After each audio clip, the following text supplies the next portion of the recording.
SJ மாந்திரிகம். இந்த மாந்திரிகத்தில் இடுகாட்டு பூஜை, சுடுகாட்டு பூஜை பார்த்துருக்கோம், மயான பூஜை பார்த்துருக்குறோம், அதுக்கப்புறம் எத்தனையோ பூஜைகளை பார்த்துருக்கோம். இடுகாட்டு பூஜை இது வரைக்கும் யாரும் சொல்லியிருக்க மாட்டாங்க, நீங்களும் கேள்விப்பட்டிருக்க மாட்டீங்க. இடுகாட்டில் ஒரு பிணத்தை வச்சு திருப்பி எடுத்துன்னு போகிறனுடைய விஷயம் தெரியும். அவங்க உட்காந்து மந்திரத்தை சொல்லுவாங்க, இவன் என்ன பாவமானா, இவன் என்ன புண்ணியமானான்ற பாவத்தை சொல்லிட்டு வேணுன்னா கூட அதுக்கு காசை போட்டு காசை அவங்க எடுத்துன்னு போயிடுவாங்க, பணத்தை இவங்க எடுத்துன்னு போயிட்டு புதைச்சிட்டு வந்துடுவாங்கன்றது விஷயம் தான் அவங்களுக்கு தெரியும். இடுகாட்டில் 8 வகையான அஷ்டகர்மத்தையும் செய்யலாம். 8 வகை செய்ய முடியாது, 6 வகை தான் செய்ய முடியும். வசியும் மோகனத்தை தவிர மீது எல்லாமே அந்த இடத்துல செய்து பாஸ் பண்ணிக்கலாம். இது மாந்திரிகம் தெரிஞ்சவங்க தான் செய்யணும்னு கிடையாது, மாந்திரிகம் தெரியாதவங்க கூட செய்யுது. மாந்திரிகமே தெரியாதவங்க கூட நான் சொல்கிற இந்த ரகசியத்தை கேட்டு நீங்கள் தாராளமாக செய்து உங்களுக்கு இருக்கிற பிரச்சனைகளை நீங்கள் தீர்த்துக்கலாம். ஏன்னு கேட்டிங்களேனாக்கா, ஒரு மனுஷனுக்கு எத்தனையோ தொல்லைகள், எத்தனையோ வேலைகள், எத்தனையோ பிரச்சனை, எத்தனையோ இது இருக்குது. மாந்திரிகிட்ட போக முடியல, சரி மாந்திரிகிட்ட போனீங்களா இதை செஞ்சு கொடுத்தீங்கன்னா முடியாதுன்ற வேலையே கிடையாது, அவளுக்கு கரெக்டாக முடியும். வசியத்தை தவிர, மோகனத்தை தவிர இது எல்லாமே நீங்கள் செஞ்சு பாஸ் பண்ணிக்கலாம். அந்தளவுக்கு நல்லாவும் இருக்கும், கடுமையாகவும் இருக்கும். வேலை செஞ்சாக்க ரொம்ப கொடுமையாக வேலை செய்யும். அப்பேற்பட்ட வேலை செய்கிறது இதுக்கு தேவை 6 முட்டை. எலுமிச்சை பழத்தை பொறுத்த வரைக்கும் 6 எலுமிச்சம்பழம் தேவைப்படுறதுக்கு. 6 எலுமிச்சம்பழம் 6 முட்டை இருந்தால் போதுமானது. 7 எலுமிச்சம்பழம் இருந்தாக்கா நீங்கள் 2 எலுமிச்சம்பழத்தை நீங்கள் பலி கொடுத்துட்டு 5 எலுமிச்சம்பழத்தை இந்த பொம்மையை சுற்றி வச்சு நான் போட்டிருக்கிற சக்கரத்தை போட்டு, சக்கரத்தை நான் எப்படி போட்டிருக்கிறோன்னு கேட்டிங்களேனாக்கா, முக்கோணத்தை போட்டு முக்கோணத்துக்கு மேலே பிரம்மனுடைய வட்டமும் முக்கோண வட்டமும் 2 தான் போட்டிருக்கேன். சுற்றில அந்த அந்த அந்த சக்கரத்தை நீங்கள் போட்டுக்குங்க. மஞ்சள் தூள், மஞ்சள் கிழங்கு மாவை அரைச்சி அதோடு சேர்த்து அரிசி மாவை சேர்த்து தான் நீங்கள் பொம்மை பிடிக்கணும். அதோடு சேர்ந்து தான் பாவையாவே உங்களுக்கு கரெக்டாக வேலை செய்யும். சரிங்களா? இதை நீங்கள் செய்கிறீங்க. இதை நீங்கள் செய்து முடிக்கிறது, இந்த பொம்மையை செய்துடுறீங்க. பொம்மையை செய்துட்டு என்ன செய்யணும்னு கேட்டிங்களானாக்கா, இந்த பொம்மையை செய்துட்டீங்க. குங்குமத்தை அதனுடைய வாய், கண் இது 2க்கு குங்குமம் தான் போடணும். நெஞ்சுக்கு நேரம் குங்குமம் போடலாம். 6 முட்டையை வாங்கி 6 முட்டையில் என்ன பண்ணீங்கன்னாக்கா, உங்கள் எதிரிகளை ஒழிக்கணுமா, உங்களை சதா தொல்லை பண்ணிக்கிட்டு இருக்கவங்களை அழிச்சே தீரணுமா, மாரணத்தினுடைய வழி இல்லை, மாரணத்துக்கு ஒப்பான வழி இது. புரியுதுங்களா? இந்த வேலையை நீங்கள் செய்கிறதுக்கு முன்னாடி கேட்டிங்கன்னாக்கா, நாளை மட்டும் கொஞ்சம் பார்த்துக்குங்க. செவ்வாய் சனி அப்படி இல்லைன்னு கேட்டிங்களானாக்கா, செவ்வாய்க்கிழமைக்கு வரக்கூடிய அமாவாசை, சனிக்கிழமைக்கு வரக்கூடிய அமாவாசை, இதை மட்டும் நீங்கள் பார்த்து செய்தாவே போதும். செவ்வாய்க்கிழமை சனிக்கிழமை அதுக்கு எந்த நாளாக இருந்தாலும் செஞ்சிடலாம். அது செவ்வாய்க்கிழமைக்கு வரக்கூடிய அமாவாசையோ இல்லை சனிக்கிழமை வரக்கூடிய அமாவாசையிலையோ இது செய்தீங்கன்னாக்கா, இன்னொரு அமாவாசைக்குள்ளே நீங்கள் ரிசல்ட் பார்த்துடலாம். அவ்வளோ நல்லா வேலை செய்யும் அந்த இடுகாட்டு பூஜை ரகசியம். இது வாங்கிட்டு என்ன பண்ணுறீங்கன்னாக்கா, மஞ்சளை வாங்கிட்டு மஞ்சள் இல்லாட்டி மஞ்சள் தூளை கூட வாங்கிட்டு அதில் பொம்மையை பிடிச்சிடுங்க. பொம்மையோட சேர்த்து கொஞ்சம் அரிசி மாவும் போட்டு பிடிச்சிக்கோங்க. அரிசி மாவை பிடிச்சிட்டு என்ன பண்ணுங்க, இந்த பாவையை செய்துடுங்க. பாவையை செய்துட்டு 6 முட்டையை வாங்க. 6 முட்டையிலையும் நீங்கள் உங்களுக்கு இருக்கக்கூடிய பிரச்சனையை எழுதிக்குங்க. எந்த பிரச்சனைனா இருக்கட்டும், சின்ன சண்டையாக கூட இருக்கட்டும், பெரிய சண்டையாக கூட இருக்கட்டும், எந்த வேலை செய்யறதுனாலும் நான் ஏற்கனவே சொல்கிற மாதிரி தான் உங்கள்கிட்ட சொல்லிகிட்டு இருக்கேன். அந்த வீட்டில் முழுகாமல் இருக்கக்கூடாது. யாரும் முழுகாமல் இருக்காங்கன்னு கேட்டிங்களானாக்கா, 7 ஜென்மத்துக்கு அந்த சாபம் தாங்கும். முழுகாமல் இருக்கிற பெண்ணு வீட்டில் மாந்திரிகத்தை செய்து அவங்கள ஏதாச்சும் கெடுக்கணும்னு நினச்சிங்கனாக்கா, ஏன்னு கேட்டிங்கனாக்கா, ஒரு குழந்தை பிறந்து அந்த குழந்தை பால் மறந்துட்டு சாதத்தை சாப்பிட்ற வரைக்கும் அது தெய்வத்தினுடைய குழந்தை. அந்த குழந்தை சிசுவாக வயிற்றுக்குள்ளே இருக்கும்போது காட்டி நீங்கள் மாந்திரிகத்தை பண்ணீங்க, உங்களுக்கு மாந்திரிக பலிதமும் கிடையாது, எந்த மண்ணாங்கட்டியும் கிடையாது. அதோடு சர்வ நாசமாகி போய் சேர வேண்டியது தான். அதே மாதிரி கேட்டிங்கன்னா, கார்த்திகை மாதத்தில் ஐயப்பனுக்கு மாலை போடுற மாதத்தில் போய் மாந்திரிகத்தை இறக்குனா பண்ணிட்டு போகிறீங்க, அப்படி ரிட்டர்ன் ஆகிடும். அதே மாதிரி புரட்டாசி மாதத்துலையும் செய்யக்கூடாது, ஆடி மாதத்துலையும் செய்யக்கூடாது. இந்த மாதங்களெல்லாம் ஏன் செய்யக்கூடாதுனாக்கா, தெய்வ தேவதைகள் பூமிக்குள்ளே நடமாற மாதங்கள் அதெல்லாம். அதே மாதிரி மார்கழி மாதத்துலையும் செய்யக்கூடாது. இதெல்லாம் கொஞ்சம் பார்த்து உஷாராக செஞ்சுக்குங்க. எல்லாமே தெரிஞ்சு தான் செஞ்சுக்கிட்டு வரணும். என்ன பண்ணுறது, ஒரு பிரச்சனை எல்லாத்துக்கும் இது வேணால் நல்லபடியாக நடக்குமா, அது வேணால் நல்லபடியாக நடக்குமான்ற ஒரு ஏக்கத்தோடு நீங்கள் இருப்பீங்க. தப்பு இல்லை. இருந்தாலும் கடவுள் செய்யாததை கூட காலமும் நேரமும் செய்து கொடுக்கின்ற சில விதிமுறைகள். அதனால தான் காலம், நேரம், திதி, கரணம், யோகம், நட்சத்திரம், அது என்னென்ன இருக்குதோ அது எல்லாத்தையும் சொல்லி வச்சுருக்குறாங்க. அதுக்கு தகுந்த மாதிரி நீங்களும் சொல்லி செய்துக்கிட்டு போனீங்கன்னாக்கா நல்லாயிருக்கும். மார்கழி மாதம் கார்த்திகை மாதம், ஆடி மாதம், புரட்டாசி மாதம் இந்த மாதத்துங்களை கொஞ்சம் தள்ளி வச்சுட்டு அந்த டைமில் மாந்திரிகம் செய்ய வேணான்னு சொல்லலை. ஒருத்தர் அழிக்கிறதுக்காகவோ இல்லைன்னு கேட்டால் ஏதாச்சும் ஒன்று பண்ணிட்டீங்கன்னாக்கா, சப்போஸ் வந்து அவங்கக்காண்டி ஐயப்பனுக்கு மாலை போட்டுருந்தீங்கன்னா தர்மசாஸ்தா அவங்க மாலை போட்டுக்கிறாங்கனாக்கா அதை செஞ்சுட்டு நானே ஒரு முறை பட்டேன் அதில். அதனால தான் உங்களுக்கு சொல்கிறேன். அதே மாதிரி கேட்டிங்கன்னாக்கா புரட்டாசி மாதத்தில் ஒரு பொழுது இருப்பாங்க. அவர் பெருமாளுக்காக வந்து அவங்க இருந்து சனிக்கிழமை சாமி கும்பிட்றதுக்கு இருப்பாங்க. அந்த டைமில் நீங்கள் செஞ்சு போட்டு அதுக்கப்புறம் உங்கள் வீட்டில் வந்து தப்பாக நடந்துக்கிட்டு போச்சுனாக்கா நீங்கள் வந்து இந்த ஆள் என்னத்தை சொல்லி வச்சாலும் என்ன நடக்குதுன்னு தெரியல மனசு கஷ்டப்படாது. சரிங்களா? அதே மாதிரி ஆடி மாதம் முருகப்பெருமானுக்கு காவடி எடுக்கிறது எல்லாமே வந்து ஜனத்தங்களுக்கு வந்து தேவதைகள் நடமாட்டிக்கிட்டு இருக்கிற நாளில் வந்து இது செய்யாதீங்க. புரட்டாசி மாதமும் செய்யாதீங்க. அதே மாதிரி இது மார்கழி மாதமும் செய்யாதீங்க. அந்த டைம் கெட்டதை விட்டுட்டு மற்றது என்ன செஞ்சுக்குங்க. சரிங்களா? சரி, நம்ம வந்து விஷயத்துக்கு போவோம். இப்போ வந்து இந்த மஞ்சள் கிழங்கு வாங்கிட்டு வந்து அரிசி மாவை கொண்டு வந்து நீங்கள் பொம்மையை செய்துட்டீங்க. இடுகாட்டில் போய் எப்படி பூஜையை போகிறது சொல்ல ஒரு வாழை இலை ஒன்று வாங்கிக்கோங்க. வாழை இலை வந்து நான் செய்ய முடியல இப்போ அர்ஜென்ட்டாக வேலைங்க நிறைய இருந்ததுனால உங்களுக்கு இந்த டைமில் இந்த பதிவு போட்டுன்றதுக்காக நான் போட்டேன். வாழை இலை ஒன்று வாங்கிக்கோங்க. எருக்கனுடைய பால் வந்து இந்த அரிசி மாவில் செய்யப்பட்ட மஞ்சள் தூளாலையும் அரிசி மாவாலையும் செய்யப்பட்ட இதுக்கு வந்து எருக்கம் பால் தான் ஊற்ற வேண்டியிருக்கும். எருக்கம் பால் ஊற்றுறீங்க. 6 முட்டையில வந்து 6 பேர் ஆண் உருவத்தை வரைஞ்சிக்கோங்க. பெண்ணாக இருந்தால் பெண் உருவத்தை வரைஞ்சிக்கோங்க. வரைஞ்சிட்டிங்களா? வரைஞ்சிட்டோன்னா அவங்களுடைய பேர் அவங்களுடைய அம்மா பேரை மட்டும் எழுதிங்க. அவங்க குலதெய்வத்துடைய பேரை எழுதிட்டீங்க. இதெல்லாம் எழுதி முடிச்சிட்டிங்க. அதோடு கேட்டிங்கனாக்கா அவங்க இருக்கிற ஊர் பேரையும் எழுதணும். அம்மா பேர் எல்லா பேரையும் எழுதிடுங்க. அவங்க இருக்கிற ஊர் பேரை வந்து ஒரு மார்க்கரு ஸ்கெட்சை ஒன்று எடுத்துனா அப்புறம் பிளாக் கலரில் முட்டையில் வந்து எழுதிடுங்க. எழுதி முடிச்சுட்டு என்ன பண்ணுறீங்கன்னு கேட்டிங்கன்னாக்கா இதே மாதிரி நான் போட்டிருக்க மாதிரி வந்து முக்கோணம் நடுவுலையும் அதுக்கப்புறம் நாற்கோணம் வந்து மேலேயும் அதுக்குள்ளே வந்து முக்கோணத்தையும் போட்டு அதுக்கு நடுவில் வந்து பொம்மையை வச்சுருங்க. எங்கே செய்கிறீங்க? இடுகாட்டில் இதெல்லாம் செஞ்சு எடுத்துக்க. முட்டை இதெல்லாம் செஞ்சு எடுத்துங்க. எலுமிச்சம்பழம் இதெல்லாம் எடுத்துக்கோங்க. எல்லாத்தையும் எடுத்து க்ளீன் பண்ணிக்கோங்க. அதே செய்து முடிச்சுட்டு அவங்களோட பேரெல்லாம் எழுதுக்குங்க. இதில் வந்து நீங்கள் தகுடு கூட எதுவும் எழுதி வைக்க வேண்டிய அவசியமே கிடையாது. என்ன ஒன்று கேட்டிங்களா, அதை மண் பாத்திரத்தில் போட்டு அப்படியே புதைக்க போகிறீங்க. அவ்வளோதான் விஷயமே இது உங்களுக்கு.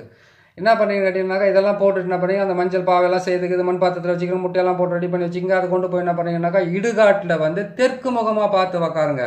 இடுகாட்டில் தான் வந்து படத்தை வைக்கிறாங்களே, தெற்கு முகமாக பார்த்து நீங்கள் உக்காந்து இது என்ன பண்ணுறீங்கன்னாக்கா இதுக்கு மந்திர உபாசனையோ எதையுமே தேவையில்லை. இதை நீங்கள் வந்து தொடர்ந்து நீங்கள் செய்கிறதா இருந்தாலும் சரி, ஒரே இந்த அமாவாசை அடுத்த அமாவாசைக்குள்ளே அது வேலை கரெக்டாக நடத்துக்க ஆரம்பிச்சிடும்.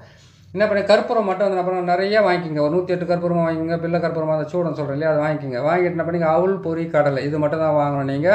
நீங்கள் என்ன பண்ணுறீங்க கேட்டீங்கன்னாக்கா வாழை இலையில் வந்து இந்த பொம்மையை சேர்த்து வச்சுக்கோங்க. முட்டையெல்லாம் தனியாக எடுத்து வச்சுக்கோங்க. எடுத்துன்னு போயிட்டு நம்ம இடுகாட்டில் வச்சு இதை போட்டுட்டு நீங்கள் அந்த இடத்துல பொம்மையை வச்சுட்டு என்ன பண்ணாக்கா இது வந்து தெற்கு பக்கமாக அதை தான் பிணத்தை எடுத்துன்னு போயிட்டு தலையை வந்து தெற்கு பக்கமாக வச்சு முகத்தை வந்து வடக்கு பக்கமாக பார்க்குற மாதிரி புதைக்கிறாங்க இல்லையா, அதே வாட்டில் இதை வச்சுட்டு என்ன பண்ணீங்கன்னாக்கா உக்காந்து அந்த இடத்துல உக்காந்து இவங்களுடைய பேரெல்லாம் எழுதிட்டீங்களா. இந்த பொம்மையினுடைய இங்கே வந்து ஒரு பள்ளம் போட்டு குங்குமத்தை போட்டு வச்சுருக்கோம் பாருங்கள். இந்த பள்ளத்தில் வந்து என்ன பண்ணால் கற்பூரத்தை போடணும். இதே இந்த பள்ளம் வந்து வாய் வச்சிருக்கு இல்லையா, அந்த வாயில் வந்து கற்பூரத்தை போடணும். இந்த கண்ணாண்டை வந்து கற்பூரத்தை போடணும். இதில் வந்து என்ன பண்ணிங்களாக்கா இங்கே கற்பூரத்தை போட்டு ஒரு முட்டையை அதாவது கற்பூரத்தை நிறைய போடுங்க. நான் வந்து சின்னதாக போட்டிருக்கேன் பொம்மையை. நீங்கள் நல்லா பெருசோட போட்டுக்குங்க. ஒரு 1/4 கிலோ மஞ்சள் தூள் வாங்கிக்கிங்க. ஒரு 1/4 கிலோ அரிசி மாவு நல்லா பெருசாக போடுங்க. பொம்மையை போட்டுட்டு நீங்கள் என்ன பண்ணணும்னு கேட்டிங்கன்னாக்கா நெஞ்சாண்டை வந்து ஒரு பள்ளக்குழி மாதிரி பண்ணுங்கள். அதே மாதிரி வந்து வாய் வந்து நல்லா அகலமாக பண்ணுங்கள். கண்ணுங்களை நல்லா பெருசாக பண்ணிட்டு என்ன பண்ணுன்னு கேட்டிங்கன்னாக்கா இதுக்குள்ளே கற்பூரத்தை போட்டு இந்த முட்டையை போட்டு எரிய வைக்கணும். அவங்களுடைய பேருங்களை எழுதி வச்சு அதில் வச்சு போட்டு எரிய வச்சுடுங்க. எரிய வச்சுட்டு கற்பூரத்தை போட்டுக்கிட்டே இருங்க, எரிஞ்சிக்கிட்டே இருக்க. அவங்களுக்கு என்ன நடக்கணும், ஏது நடக்கணும், உங்களுக்கு என்ன பிரச்சனை, எந்த பிரச்சனைக்காக இது செய்துக்கிட்டு இருக்கிறீங்க, உங்களுடைய பிரச்சனைகள் எல்லாம் விலகி போகணுன்றதுக்காக செய்யுங்க.